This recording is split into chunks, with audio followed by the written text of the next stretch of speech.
ఏదైతే కంచి కామాక్షమ్మ టెంపుల్ అలా అంటాం మనం. అట్లాగే అక్కడ ఉన్నటువంటి వాళ్ళకు వచ్చేటప్పటికి వాళ్ళ ఏరియాలో వేరే పేర్లతో పిలుస్తుంటారు ఆలయాలకు సంబంధించిన. అంటే కంచిలో ఒక పక్కన పట్టు చీరలు దీనికంటే కూడా వరదరాజ పెరుమాళ్ ఆలయం బాగా ఫేమస్.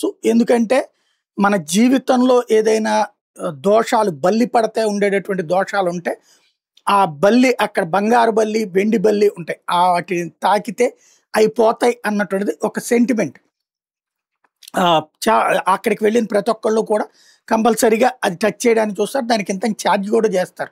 నేను ఎప్పుడు కంచి జయేంద్ర సరస్వతి గారి అరెస్ట్ సందర్భంలో అక్కడ కవరేజీకి వెళ్ళినటువంటి అప్పుడు ఆ కార్యక్రమం పూర్తయిపోయిన తర్వాత రిటర్న్ వస్తున్న రోజు దర్శనం చేసుకున్నప్పుడు అక్కడికి వెళ్తే 50 రూపాయలు వెండి దానికి, బంగారు బల్లిని టచ్ చేయాలంటే 100 రూపాయలు అని చెప్పుకొచ్చారు.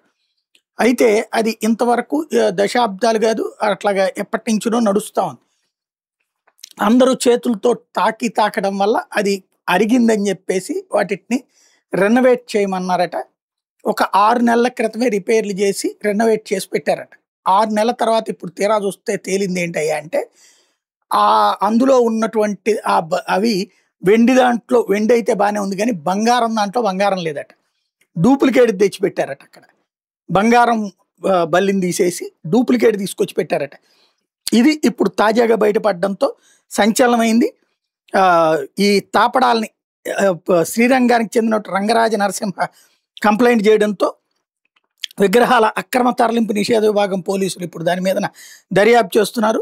వెండిలో కూడా తేడా ఉందన్నటువంటిది ఆ భక్తుడు ఇచ్చినటువంటి కంప్లైంట్.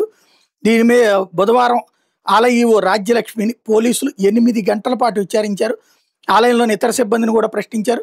ప్రస్తుతం కేసు అయితే దర్యాప్తు సాగుతోంది.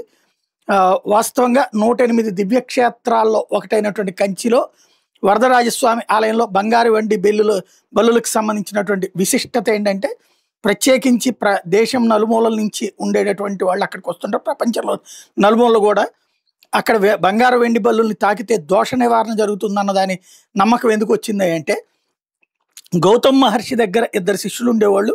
వాళ్ళు నదీ తీరానికి వెళ్ళి నీటిని తీసుకొచ్చే సమయంలో కొండలో బలి పడింది.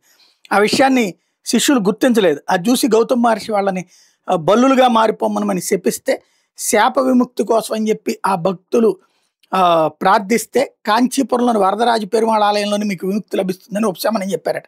దీంతో వాళ్ళు పెరుమాళ్ ఆలయంలోనే బల్లుల రూపంలో ఉండి స్వామివారిని ప్రార్థిస్తే కొన్నాళ్ళకి వాళ్ళకి విముక్తి కలిగి మోక్షం లభించిందని, ఆ సమయంలో సూర్యచంద్రుడు సాక్షులుగా ఉన్న బంగారు వెండి రూపాల్లో శిష్యుల శరీరాల బల్లుల బొమ్మలుగా ఉండి స్వామి దర్శనానికి వచ్చే భక్తులకు దోష నివారణ చేయమని మహర్షి ఆదేశించారని, బంగారం అంటే సూర్యుడు, వెండంటే చంద్రుడు అన్నటువంటిది అక్కడ నమ్మకం. ఆ నమ్మకం ఆధారంగానే అక్కడ ఉంటుంది. ఇప్పుడు ఆ బంగారం వెండి దాంట్లో మోసం చేశారనమాట.